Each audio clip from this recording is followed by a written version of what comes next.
সালাতে দোয়া কবুল হয়। সালাতে দোয়া কবুলের 3 জায়গা। একটা হচ্ছে তাকবীরে তাহরিমার পরে আমরা সানা পড়ি না, আমরা তো একটা পড়ি। আল্লাহর হাবিব সুন্নাহ এবং নফল নামাজে আরো পড়তেন সানা, ওই দোয়া কবুল হয়। 2 নম্বর জায়গা সালাতে সেজদায় পড়ে দোয়া করলে কবুল হয়। আকরাবু মা ইয়াকুনুল আবদু মির রাব্বিহি ওয়া হুয়া সাজিদ ফাকসিরু ফিহি দুআ। বান্দা যখন সেজদায় লুটিয়ে পড়ে, বান্দা আল্লাহর সবচেয়ে কাছে চলে যায়। তা কিন্তু বিশ্বনবী বলে, সেজদাটা তোমার রবের কুদরতি পায়ের উপরে পড়েছে। সেজদায় পড়ে দোয়া করেন। সালাম ফিরানোর আগে বিশ্বনবী দোয়া করতেন, লা ইউসাল্লিমান্না আহাদুকুম হাত্তা ইয়াতাআওয়াযা মিন আরবা'a।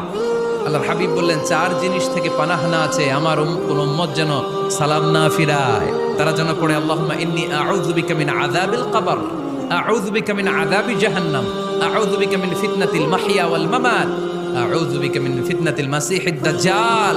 আল্লাহ কবরের আযাব থেকে বাঁচাও, আল্লাহ জাহান্নামের আগুন থেকে বাঁচাও, আল্লাহ জীবন